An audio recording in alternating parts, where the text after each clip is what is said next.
ವೀಕ್ಷಕರೇ, CTV ವಿಶೇಷ ಕಾರ್ಯಕ್ರಮಕ್ಕೆ ಸ್ವಾಗತ. ನಾನು ಹರೀಶ್ ಪುತ್ತೂರು.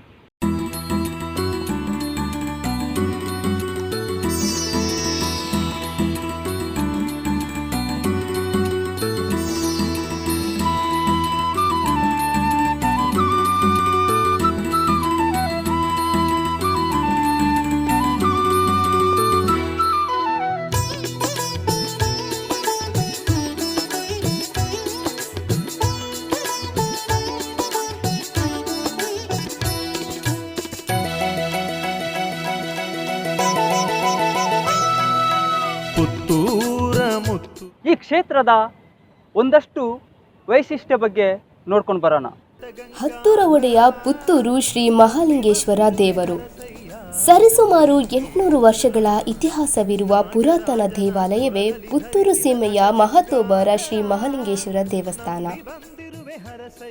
ಕರ್ನಾಟಕ ರಾಜ್ಯದ ದಕ್ಷಿಣ ಕನ್ನಡ ಜಿಲ್ಲೆಯ ಪ್ರಮುಖ ಪಟ್ಟಣ. ಇದು ಪುತ್ತೂರು ತಾಲೂಕಿನ ಪ್ರಧಾನ ಕೇಂದ್ರ. ಈ ನಗರ ಮಂಗಳೂರಿನಿಂದ 52 ಕಿಲೋಮೀಟರ್ ದೂರದಲ್ಲಿದೆ. ಮೈಸೂರು ಮಂಗಳೂರು ಹೆದ್ದಾರಿಯ ನಡುವಿನ ಕರಾವಳಿ ಮತ್ತು ಪಶ್ಚಿಮ ಘಟ್ಟದ ಗುಡ್ಡಬೆಟ್ಟಗಳ ನಡುವಿದೆ.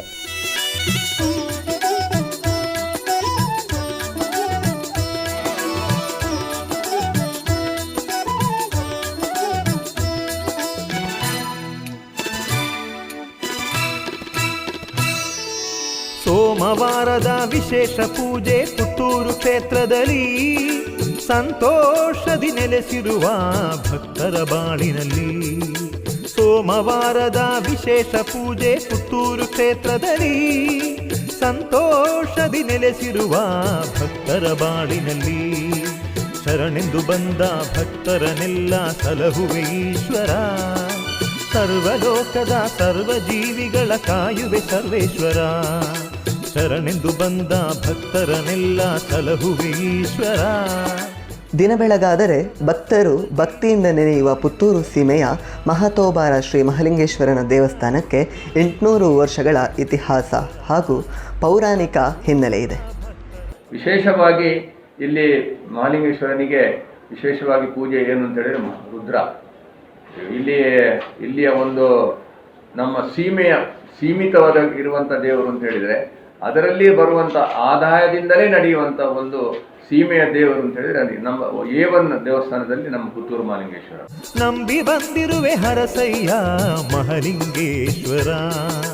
ನಾಗರಾಜನ ಕೊರಲಲ್ಲಿ ಧರಿಸಿದ ನಟಗಂಗಾಧರ. ನಂಬಿ ಬಂದಿರುವೆ ಹರಸಯ್ಯ ಮಹಾಲಿಂಗೇಶ್ವರ.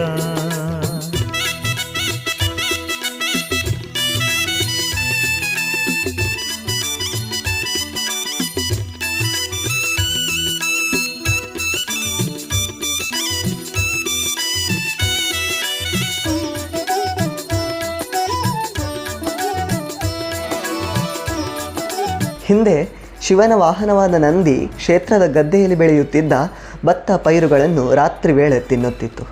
ಇದರಿಂದಾಗಿ ಪೈರು ನಷ್ಟವಾಗಲು ಹೇಗಾದರೂ ಮಾಡಿ ನಂದಿಯನ್ನು ಹಿಡಿಯಬೇಕು ಎಂದು ಜನರು ನಿರ್ಧರಿಸಿದರಂತೆ. ಒಂದು ರಾತ್ರಿ ನಂದಿ ಪೈರು ತಿನ್ನುತ್ತಿರಲು ಜನರು ಅದರ ಕಾಲನ್ನು ಕಡಿದು ಬಿಟ್ಟರಂತೆ.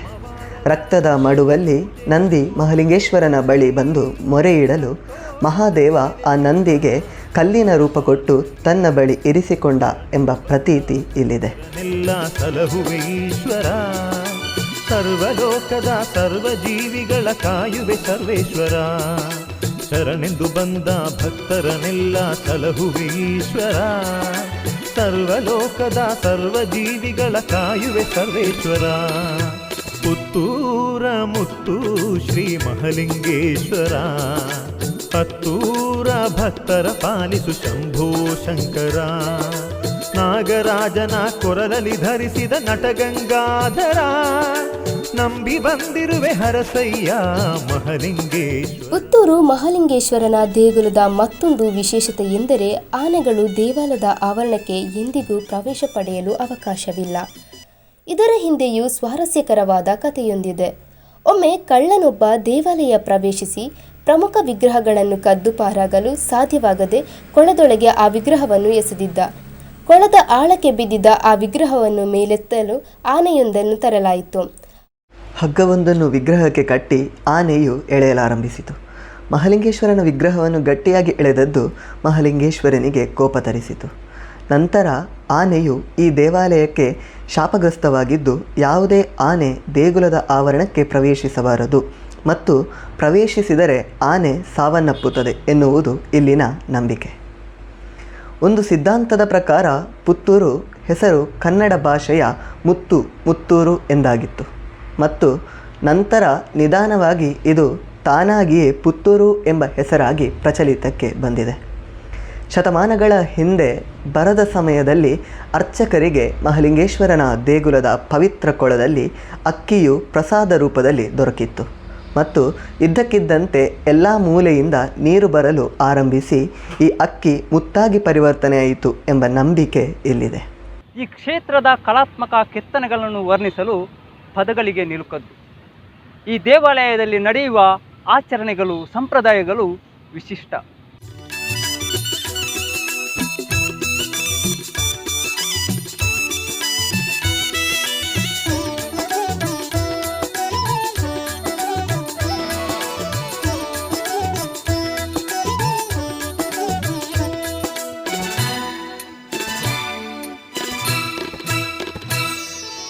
ಮಹಾಲಿಂಗೇಶ್ವರ ನಿನ್ನ ದಿವ್ಯ ರಥೋತ್ಸವ, ಭಕ್ತ ಬಾಂಧವರ ಬಾಳಿನಳೊಂದು ವೈಭವೋತ್ಸವ.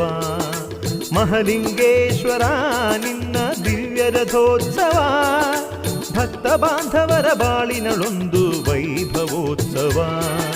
ಶಿವರಾತ್ರಿ ಶುಭ ದಿನದಲ್ಲಿ ಸಂಭ್ರಮದ ಪೂಜೆ, ನವರಾತ್ರಿ ಲಕ್ಷ ದೀಪದಿ ವಿಶೇಷ ಮಹಾಪೂಜೆ. ಶಿವರಾತ್ರಿ ಶ್ರೀ ಮಹಾಲಿಂಗೇಶ್ವರ ದೇವಾಲಯದ ವಠರದಲ್ಲಿರುವಂತಹ ಪುಷ್ಕರಣಿಯ ದಡದಲ್ಲಿದ್ದೇನೆ. ಈ ಪುಷ್ಕರಣಿಯ ವಿಶೇಷತೆ ಏನು, ಇಲ್ಲಿನ ಚರಿತ್ರೆ ಏನು ಅಂತ ಹೇಳುವುದನ್ನು ನೋಡ್ಕೊಂಡು ಬರೋಣ. ನೀವೀಗ ನೋಡ್ಬೋದು, ಈ ಕೆರೆಯ ಮಧ್ಯದಲ್ಲಿ ಒಂದು ಗೋಪುರವನ್ನು ಸಮೇತ ನಿರ್ಮಾಣ ಮಾಡ್ತಾ ಇದ್ದಾರೆ. ನಿರ್ಮಾಣ ಹಂತದಲ್ಲಿರುವ ಈ ಗೋಪುರದ ಬಗ್ಗೆ ಒಂದಷ್ಟು ಮಾಹಿತಿಯನ್ನು ತಿಳ್ಕೊಳ್ಳೋಣ.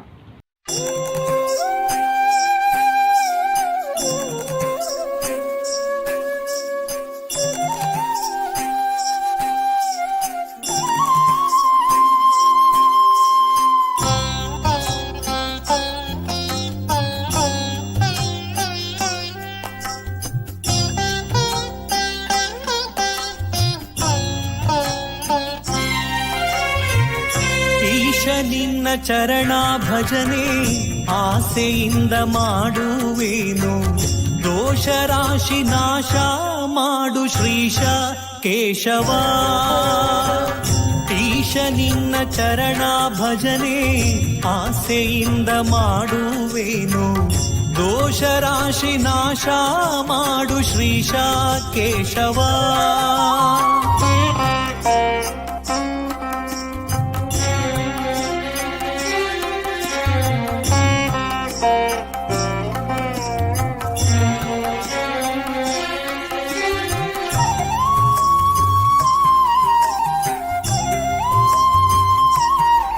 ಎಷ್ಟು ತೋಡಿದರೂ ಕೆರೆಯಲ್ಲಿ ಜಲವು ಬಾರದೇ ಇದ್ದುದರಿಂದ ಪ್ರಾಜ್ಯರಾದ ಬ್ರಾಹ್ಮಣರಿಂದ ಉಪದೇಶಿಸಲ್ಪಟ್ಟ ಪ್ರಕಾರ ಆ ಕೆರೆಯ ಸ್ಥಳದಲ್ಲಿ ವರುಣ ಯಾಗವನ್ನು ಮಾಡಿಸಿ ಸಹಸ್ರ ಜನರಿಗೆ ಬ್ರಹ್ಮಸಂತರ್ಪಣೆಯನ್ನು ಶಾಸ್ತ್ರ ಪ್ರಕಾರ ಮಾಡಿಸಿದನು.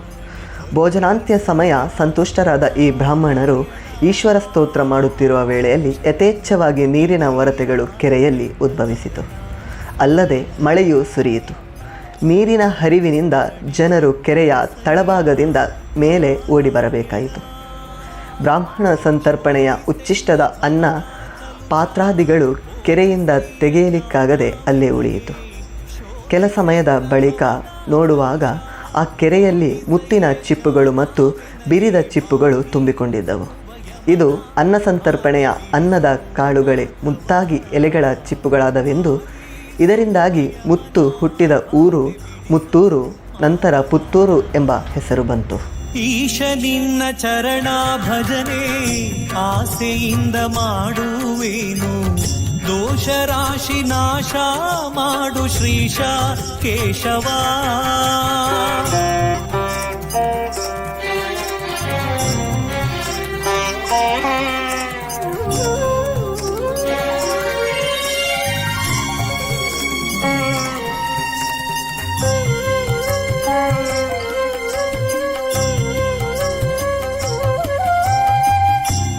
ಹಿಂದನೇಕ ಯೋನಿಗಳಲ್ಲಿ ಬಂದು ಬಂದು ನೊಂದೇ ನಾನು ಇಂದು ಭವದ ಬಂಧ ಬಿಡಿಸೋ ತಂದೆ ಗೋವಿಂದ.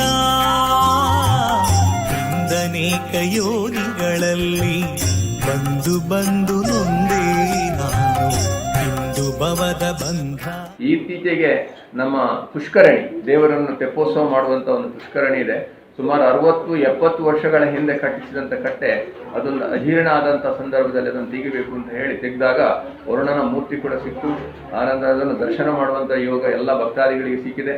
ಈಗ ಹೊಸದಾಗಿ ಶಿಲಾಮಯವಾದಂಥ ಒಂದು ಯಾವುದು ದೇವರ ಕಟ್ಟೆಯನ್ನು ಪುಷ್ಕರಣಿ ಮಧ್ಯದಲ್ಲಿ ಕಟ್ತಾ ಇದ್ದೇವೆ. ಅದರಲ್ಲಿರುವಂಥ ಮೀನುಗಳನ್ನು ಯಾವುದೇ ರೀತಿಯಲ್ಲಿ ನಾಶಪಡಿಸದೆ ಅವುಗಳನ್ನು ರಕ್ಷಣೆ ಮಾಡಿಕೊಂಡು ಆ ಒಂದು ಪುಷ್ಕರಣಿ ನಡೆಯುವಂಥ ನೀವು ಹೋಗುವಾಗ ಅಲ್ಲಿ ಆ ಪುಷ್ಕರಣಿಯನ್ನು ಕೂಡ ವೀಕ್ಷಣೆ ಮಾಡ್ಬೋದು. ಬಿಡಿಸೋ ತಂದೆ ಗೋವಿಂದ, ಭ್ರಷ್ಟ ನೆನಿಸಬೇಡ ಕೃಷ್ಣ, ಇಷ್ಟು ಮಾತ್ರ ಬೇಡಿ ಕೊಂಬೆ. ಭ್ರಷ್ಟ ನೆನಿಸಬೇಡ ಕೃಷ್ಣ, ಇಷ್ಟು ಮಾತ್ರ ಬೇಡಿ ಕೊಂಬೆ. ಶಿಷ್ಟರೊಳಗೆ ಇಟ್ಟು ಕಷ್ಟ ಬಿಡಿಸೋ ವಿಷ್ಣುವೇ, ಶಿಷ್ಟರೊಳಗೆ ಇಟ್ಟು ಕಷ್ಟ ಬಿಡಿಸೋ ವಿಷ್ಣುವೇ. ಈಶ ನಿನ್ನ ಚರಣ ಭಜನೆ ಆಸೆಯಿಂದ ಮಾಡುವೇನು, ದೋಷ ರಾಶಿ ನಾಶ ಮಾಡು ಶ್ರೀಶ. ನಟ್ಟೋಜಿ ಅಂದರೆ ನಟ್ಟವನು, ಪ್ರತಿಷ್ಠಿಸಿದವನು ಅಥವಾ ಸ್ಥಾನವನ್ನು ಕೊಟ್ಟವನು, ಮೂಲ ಪುರುಷನು ಎಂಬ ಅರ್ಥವಿದೆ. ಅನಾದಿಯಲ್ಲಿ ಈ ನಟ್ಟೋಜಿ ಮನೆತನವು ಪೊಳಲಿ ಹತ್ತಿರ ಇರುವ ಚೇರ ಎಂಬಲ್ಲಿತ್ತು. ಈ ನಟ್ಟೋಜಿ ಮನೆತನದ ಮೂಲ ದೇವರು ರಾಜರಾಜೇಶ್ವರಿ ಅಮ್ಮನವರು. ಅವರ ಕುಟುಂಬದವರೇ ಪೊಳಲಿ ದೇವಾಲಯದಲ್ಲಿ ದೇವಿಯನ್ನು ಪೂಜಿಸಲು ಬಂದವರಿಗೆಲ್ಲ ದಾನ ಧರ್ಮ ಮಾಡುತ್ತಾ ಬಹಳ ಹೆಸರನ್ನು ಗಳಿಸಿದವರಾಗಿದ್ದರು. ಮೊದಲು ನಿನ್ನ ಪಾದ ಪೂಜೆ ಒದಗುವಂತೆ ಮಾಡೋ ಎನ್ನ, ಹೃದಯದೊಳಗೆ ಸದನ ಮಾಡೋ ಮುದದಿ ಶ್ರೀಧರ. ಮೊದಲು ನಿನ್ನ ಪಾದ ಪೂಜೆ ಒದಗುವಂತೆ ಮಾಡೋ ಎನ್ನ, ಹೃದಯದೊಳಗೆ ಸದನ ಮಾಡೋ ಮುದದಿ ಶ್ರೀಧರ. ಹರುಷದಿಂದ ದೇವಿಯ ಆರಾಧನೆಯಲ್ಲಿ ಈ ಮನೆತನದ 4 ಮಂದಿ ನಟ್ಟೋಜರು ತೊಡಗಿಸಿಕೊಂಡಿದ್ದು, ಒಮ್ಮೆ ಇವರ ಮೇಲೆ ಯಾವುದೋ ಕಾರಣಕ್ಕೆ ಮುನಿಸುಗೊಂಡ ದೇವಿಯು 4 ಜನರಲ್ಲಿ ಒಬ್ಬರನ್ನು ಹೊರತುಪಡಿಸಿ ಉಳಿದ 3 ಜನ ನಟ್ಟೋಜಿ ಮನೆತನದವರು ಇಲ್ಲಿ ಇರಬಾರದೆಂದು ಪ್ರತ್ಯಕ್ಷಳಾಗಿ ಕಟ್ಟಪ್ಪನೆ ಮಾಡಿದ್ದು. ಹೀಗಾಗಿ ಹಿರಿಯ ನಟ್ಟೋಜನನ್ನು ಅಲ್ಲಿಯೇ ಬಿಟ್ಟು ಉಳಿದ 3 ಮಂದಿ ನಟ್ಟೋಜರು ದೇವಿಗೆ ನಮಸ್ಕರಿಸಿ ದೇವಸ್ಥಾನದ ತೆಂಕು ಬಾಗಿಲಿನಿಂದ ದೇವಿಯ ಅಪ್ಪಣೆಯ ಮೇರೆಗೆ ಹೊರಬಂದು ದೇಶ ಸಂಚಾರ ಕೈಗೊಂಡರೆಂದು ತಿಳಿದು ಬರುತ್ತದೆ. ದೋಷ ರಾಶಿ ನಾಶ ಮಾಡು ಶ್ರೀಶ ಕೇಶವ.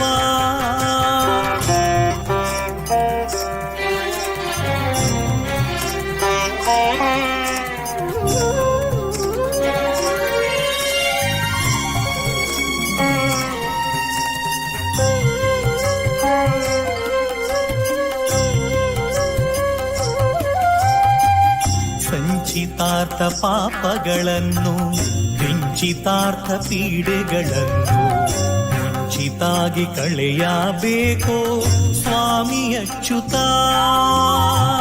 ಸಂಚಿತಾರ್ಥ ಪಾಪಗಳನ್ನು ಪುತ್ತೂರಿನ ಜಾತ್ರೆಯ ಸಂಪ್ರದಾಯಗಳು ಪ್ರತಿ ವರ್ಷ ವಿಶ್ವ ಸಂಕ್ರಮಣದ ಸಂದರ್ಭದಲ್ಲಿ ಇಲ್ಲಿ ಉತ್ಸವ ಮೆರವಣಿಗೆಗಳು ನಡೆದು ಬಳಿಕ ಮಹಾರಥೋತ್ಸವ ಜರುಗುತ್ತದೆ. ನಂತರ ಪುತ್ತೂರಿನಿಂದ 9 ಮೈಲು ದೂರದಲ್ಲಿರುವ ಕುಮಾರಧಾರ ನದಿಗೆ ವೈಭವದಿಂದ ಶ್ರೀದೇವರ ಅವಮೃತ ಸ್ನಾನಕ್ಕಾಗಿ ಸಾಗುತ್ತಾರೆ. ಅಲ್ಲಿಯೇ ತನ್ನ ವೀರ ಕಂಕಣಗಳನ್ನು ವಿಸರ್ಜಿಸಿ ಮಂಗಳ ಸ್ನಾನ ಮಾಡುವ ಕ್ರಮವಿದೆ. ಇದರಿಂದಲೇ ಆ ಸ್ಥಳಕ್ಕೆ ವೀರಮಂಗಿಲವೆಂಬ ಹೆಸರಾಯಿತು. ಭಾರ ಹಾಕಿರುವೆ ನಿನಗೆ ನಾರಸಿಂಹನೇ, ಈಶ ನಿನ್ನ ಚರಣ ಭಜನೆ ಆಸೆಯಿಂದ ಮಾಡುವೇನು, ದೋಷ ರಾಶಿ ನಾಶ ಮಾಡು ಶ್ರೀಶ ಕೇಶವ.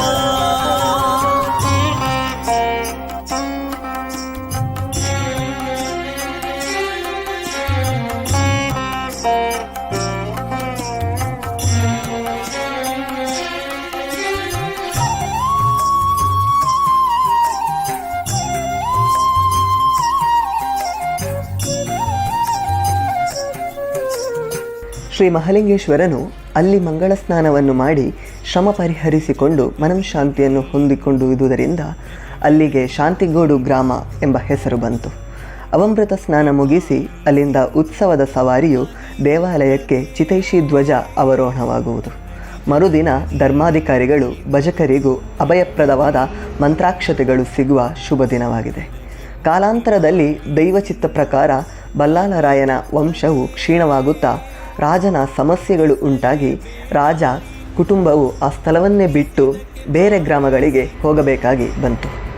ಆಮೇಲೆ ದೇವರ ಕಾರ್ಯಭಾಗದ ಸಮಸ್ತ ಅಧಿಕಾರಿಗಳು ನಟ್ಟೋಜಿ ವಂಶಸ್ಥರಲ್ಲಿ ನೆಲೆಗೊಂಡು ಆ ವಂಶದ ಪರಂಪರೆಯಲ್ಲಿ ಧರ್ಮಾಧಿಕಾರದಲ್ಲಿ ದೈವಸ್ಥಾನವು ಜೀರ್ಣೋದ್ಧಾರ ಮೀನಾಮಾಸದಲ್ಲಿ ದೇವಾಲಯದ ಬ್ರಹ್ಮಕಲಶ ಮಾಡಲ್ಪಟ್ಟಿತು.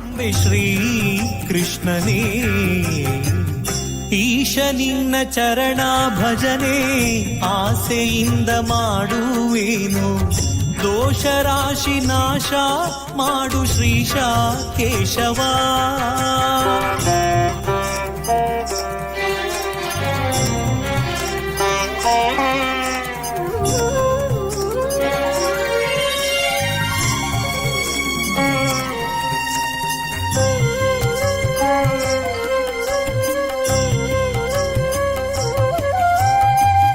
ಸತ್ಯವಾದ ನಾಮಗಳನ್ನು ನಿತ್ಯದಲ್ಲಿ. ಕಾಲಾಂತರದಲ್ಲಿ ದೈವಚಿತ್ತ ಪ್ರಕಾರ ಬಲ್ಲಾಳರಾಯನ ವಂಶವು ಕ್ಷೀಣವಾಗುತ್ತಾ ರಾಜನ ಸಮಸ್ಯೆಗಳು ಉಂಟಾಗಿ ರಾಜ ಕುಟುಂಬವು ಆ ಸ್ಥಳವನ್ನೇ ಬಿಟ್ಟು ಬೇರೆ ಗ್ರಾಮಗಳಿಗೆ ಹೋಗಬೇಕಾಗಿ ಬಂತು.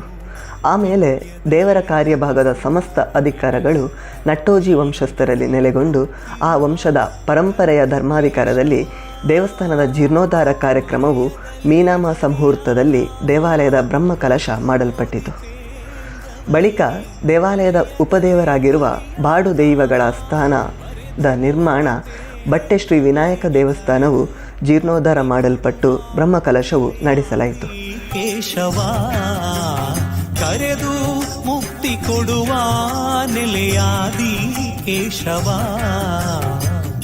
ಈಶ ನಿನ್ನ ಚರಣ ಭಜನೆ ಆಸೆಯಿಂದ ಮಾಡುವೇನು, ದೋಷ ರಾಶಿ ನಾಶ ಮಾಡು ಶ್ರೀಶ ಕೇಶವ. ಈಶ ನಿನ್ನ ಚರಣ ಭಜನೆ ಆಸೆಯಿಂದ ಮಾಡುವೇನು, ದೋಷ ರಾಶಿ ನಾಶ ಮಾಡು ಶ್ರೀಶ ಕೇಶವ. ಶ್ರೀ ಕೃಷ್ಣಯ್ಯನವರ ನಂತರ ನಟ್ಟೋಜಿ ಶಿವರಾಯರು 1916ರವರೆಗೆ ಇಲ್ಲಿನ ಆಡಳಿತವನ್ನು ನಡೆಸಿಕೊಂಡು ಬಂದರು. ಆಮೇಲೆ ದೇವಾಲಯದ ಪೂಜಾದಿಗಳು ಆಡಳಿತವು ನಟ್ಟೋಜ ಕುಟುಂಬದ ಕೈ ತಪ್ಪುತ್ತದೆ.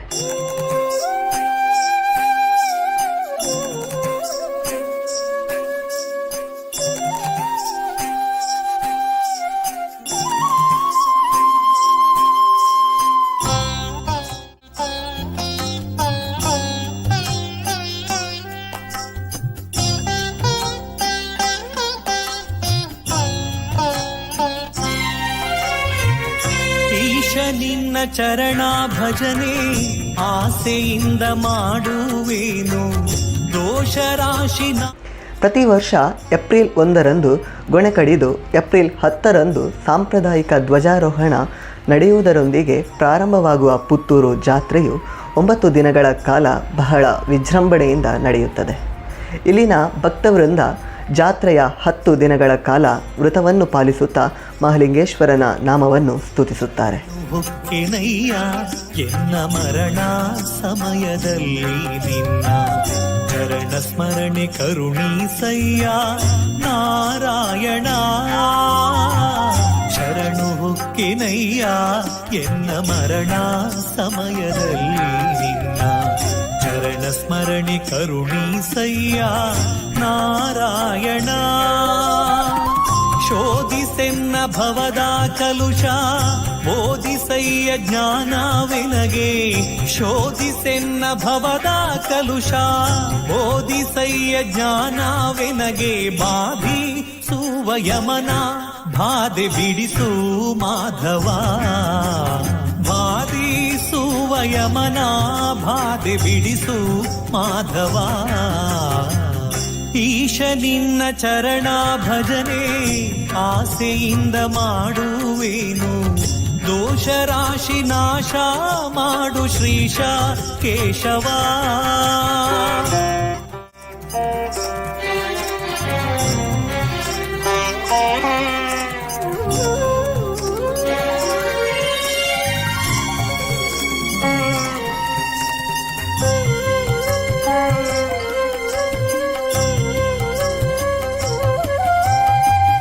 ಹಿಂದನೇಕ ಯೋನಿಗಳಲ್ಲಿ ಬಂದು ಬಂದು ನೊಂದೇ ನಾನು, ಇಂದು ಭವದ ಬಂಧ ಬಿಡಿಸೋ ತಂದೆ ಗೋವಿಂದ. ಈ ಕ್ಷೇತ್ರದಲ್ಲಿ ನಡೆಯುವ ಜಾತ್ರಾ ಮಹೋತ್ಸವ ಕಾರ್ಯಕ್ರಮದಲ್ಲಿ ವಿಶೇಷ ಆಕರ್ಷಣೆ ಅಂದರೆ ಸುಡುಮದ್ದು ಕಾರ್ಯಕ್ರಮ. ಈ ಕಾರ್ಯಕ್ರಮವನ್ನು ವೀಕ್ಷಿಸಲೆಂದೇ ಬೇರೆ ಬೇರೆ ಜಿಲ್ಲೆಗಳಿಂದ ಭಕ್ತಾದಿಗಳ ದಂಡು ಹರಿದು ಬರುತ್ತದೆ. ಕ್ಷೇತ್ರದಲ್ಲಿ ನಡೆಯುವ ಜಾತ್ರಾ ಮಹೋತ್ಸವ ಕಾರ್ಯಕ್ರಮದಲ್ಲಿ ವಿಶೇಷ ಆಕರ್ಷಣೆ ಕಾರ್ಯಕ್ರಮ ಅಂದರೆ ಸುಡುಮದ್ದು ಪ್ರದರ್ಶನ. ಈ ಸುಡುಮದ್ದು ಆಕರ್ಷಣೆಯನ್ನು ಕಣ್ತುಂಬಿಕೊಳ್ಳಲೆಂದೇ ರಾಜ್ಯದ ಬೇರೆ ಬೇರೆ ಕಡೆಗಳಿಂದ ಭಕ್ತರ ದಂಡು ಆಗಮಿಸುತ್ತದೆ. ಪ್ರತಿ ವರ್ಷದಂತೆ ಈ ವರ್ಷವೂ ಸನ್ನಿಧಾನದಲ್ಲಿ ಜಾತ್ರಾ ಮಹೋತ್ಸವಕ್ಕೆ ಜನರ ದಂಡೆ ಆಗಮಿಸುವಂತಹ ನಿರೀಕ್ಷೆ ಇದೆ. ಬೇಡ ಕೃಷ್ಣ ಇಷ್ಟು ಮಾತ್ರ ಬೇಡಿ ಕೊಂಬೆ, ಶಿಷ್ಟರೊಳಗೆ ಇಟ್ಟು ಕಷ್ಟ ಬಿಡಿಸೋ ವಿಷ್ಣುವೇ ಶಿಷ್ಟರೊಳಗೆ. ಈ ರೀತಿಯಲ್ಲಿ ನಮ್ಮ ವಿಜೃಂಭಣೆಯಲ್ಲಿ ನಡೀತಿರುವಂತಹ ಜಾತ್ರೆಯಲ್ಲಿ ನಡೆಯುವಂಥದ್ದು ವಿಶೇಷವಾಗಿ ಅನ್ನದಾನದಲ್ಲಿ ನಿತ್ಯ ಅನ್ನದಾನವೂ ಕೂಡ ಇದೆ. ನಿತ್ಯ ಅನ್ನದಾನದಲ್ಲಿ ಸುಮಾರು 800ರಿಂದ ನಿತ್ಯ ಬರುವಂಥ 1000 ಜನ ಇರ್ತಾರೆ. ಅದರಲ್ಲಿ 400ರಿಂದ 500 ಜನ ವಿದ್ಯಾರ್ಥಿಗಳಿದ್ದಾರೆ. ಅನ್ನದಾಸೋಹ ಅಂತ ಹೇಳುವಂಥ ಇದರಲ್ಲಿ ಒಂದು ಪರಿಕಲ್ಪನೆಯಲ್ಲಿ 400ರಿಂದ 500 ಜನ ಮಕ್ಕಳಿಗೆ ಅಂದರೆ ಕಾಲೇಜ್ ಸ್ಟೂಡೆಂಟ್ಸ್ಗಳಿಗೆ ಇಲ್ಲಿ ನಿತ್ಯ ಊಟವನ್ನು ಕೊಡ್ತಾ ಇದ್ದೇವೆ. ಇದನ್ನು ನಾವು ಮುಂದುವರಿಸಲಿಕ್ಕೋಸ್ಕರ ಹೊಸ ಅನ್ನಛತ್ರವನ್ನು ಕೂಡ ಕಟ್ತಾ ಇದ್ದೇವೆ. ಅನ್ನಛತ್ರದ ಕೆಲಸ ಆಗ್ತಾ ಉಂಟು. ಸುಮಾರು 3/4 ಕೆಲಸ ಕಾಮಗಾರಿ ಮುಗಿದಿದೆ. ಇನ್ನು ಬರುವ ವರ್ಷದಲ್ಲಿ ಬರೋ ಒಂದು 2-3 ತಿಂಗಳೊಳಗೆ ಅದನ್ನು ಲೋಕಾರ್ಪಣೆ ಮಾಡ್ತಾ ಇದ್ದೇವೆ. ಇನ್ನು ನಿಮಗೆ ಮುಂದಿನ ಯೋಜನೆಗಳು ಏನು ಅಂತ ಹೇಳಿದರೆ, ಇಲ್ಲಿರುವಂಥ ಒಂದು ದೊಡ್ಡ ಕಟ್ಟಡ ಇದೆ. ಆ ಕಟ್ಟಡವನ್ನು ನಾವು ರಿನೋವೇಷನ್ ಮಾಡಿ ಅಂದರೆ ಅದನ್ನೊಂದು ಜೀರ್ಣೋದ್ಧಾರ ಮಾಡಿ ಅದರಲ್ಲಿ ಭಕ್ತಾದಿಗಳಿಗೆ ಕೊಡುವಂಥ ಯಾವುದು ಮದುವೆ ಮಂಟಪಗಳು ಅಥವಾ ಯಾವುದು ಕಮರ್ಷಿಯಲ್ ಪರ್ಪಸ್ಗಿರುವಂಥ ಅಂಗಡಿಗಳು ಅಥವಾ ನಮಗೆ ಮೀಟಿಂಗ್ಗೆ ಬೇಕಾದಂಥ ಹಾಲ್ಗಳು ಈ ರೀತಿಯದನ್ನು ಕೂಡ ಮಾಡುವಂಥ ಯೋಜನೆ ಇದೆ. ಅದನ್ನು ಕಾಮಗಾರಿಗಳು ಕೂಡ ಪ್ರಾರಂಭ ಆಗಿದೆ. ಬೇರೆ ಬೇರೆ ಸುಮಾರು ಒಂದು 38-40 ಕೋಟಿ ರೂಪಾಯಿ ವೆಚ್ಚದ ಅದರಲ್ಲಿ ಆಗುವಂಥ ಒಂದು ದೊಡ್ಡ ಮಹಾ ಯೋಜನೆಯನ್ನು ಇಟ್ಕೊಂಡಿದ್ದೇವೆ. ಅದು ಇನ್ನು ಪೂರ್ಣ ಆಗಲಿಕ್ಕೆ ಅದನ್ನು ಒಂದು ಸರ್ಕಾರಕ್ಕೆ ಅದರ ಅನುಮತಿಯನ್ನು ಪಡ್ಕೊಳ್ಳಿಕ್ಕೋಸ್ಕರ ಸರ್ಕಾರಕ್ಕೆ ಕೊಟ್ಟು ಕಳಿಸಿದ್ದೇವೆ. ಅದು ಅನುಮತಿ ಕೂಡ ಸಿಗ್ಬೋದು. ಇನ್ನು ಮುಂದೆ ಬರುವಂಥ ಯಾವುದೇ ಒಂದು ಇಲ್ಲಿಯ ವ್ಯವಸ್ಥಾಪನಾ ಸಮಿತಿ ಸದಸ್ಯರು ಕೂಡ ಅದನ್ನು ಕೆಲಸವನ್ನು ಕಾಮಗಾರಿಗಳನ್ನು ಮುಂದುವರಿಸಿಕೊಂಡು ಹೋಗುವಂಥ ಒಂದು ವಿಶ್ವಾಸ ನಮಗಿದೆ. ಆದ ಕಾರಣ ಇದೊಂದು ನಮ್ಮ ಮಹತ್ವವಾದ ಮಾಲಿಂಗೇಶ್ವರ ದೇವರು ಅಂದರೆ ಹತ್ತೂರಿನ ಒಡೆಯ ಪುತ್ತೂರಿನ ಮುತ್ತು ಅಂತ ಹೇಳುವಂಥ ಒಂದು ದೊಡ್ಡ ವಿಶೇಷವಾದಂಥ ಹೆಸರಿರುವಂಥ ಮಹಾಲಿಂಗೇಶ್ವರ ದೇವರು ಇನ್ನು ಮುಂದೆ ರಾಷ್ಟ್ರವ್ಯಾಪಿ ವಿಶ್ವವ್ಯಾಪಿಯಾಗಿ ಎಲ್ಲ ಭಕ್ತಾದಿಗಳು ಇವತ್ತು ಒಂದು ಸಣ್ಣ ವಿಷಯ ಇಲ್ಲಿ ಮಹಾಲಿಂಗೇಶ್ವರ ದೇವಸ್ಥಾನದ ಪೂಜೆ ನಡೆದರೂ ಕೂಡ ಅದು ಅಮೆರಿಕದಲ್ಲಿ, ಲಂಡನ್ನಲ್ಲಿ, ಜರ್ಮನ್ನಲ್ಲಿ ನೋಡುವಂಥ ವಿಷಯ. ಈಗ ಅನೇಕ ಜನ ಭಕ್ತಾದಿಗಳಿದ್ದಾರೆ. ಅವರು ಅಲ್ಲಿಂದ ನಮಗೆ ಸಂದೇಶಗಳನ್ನು ಕಳಿಸ್ತಾ ಇದ್ದಾರೆ. ಆ ರೀತಿಯಲ್ಲಿ ಪುತ್ತೂರಿನ ಒಂದು ಮಹಾಲಿಂಗೇಶ್ವರ ದೇವರು ನಮಗೆಲ್ಲರಿಗೂ ಕೂಡ ಒಳ್ಳೆಯ ಒಂದು ನೆನೆದಂತೆ ನಾವು ಏನು ಕೇಳ್ತೇವೆ ಅದನ್ನು ನಡೆಸಿಕೊಡುವಂಥ ದೇವರು ಅಂತೇಳಿ ನಮಗೆ ಒಂದು ವಿಶ್ವಾಸ ಇದೆ. ಒಳಗೆ ಇಟ್ಟು ಕಷ್ಟ ಬಿಡಿಸೋ ವಿಷ್ಣುವೇ ಈಶ ನಿನ್ನ ಚರಣ ಭಜನೆ ಆಸೆಯಿಂದ ಮಾಡುವೇನು, ದೋಷ ರಾಶಿ ನಾಶ ಮಾಡು ಶ್ರೀಶ ಕೇಶವ.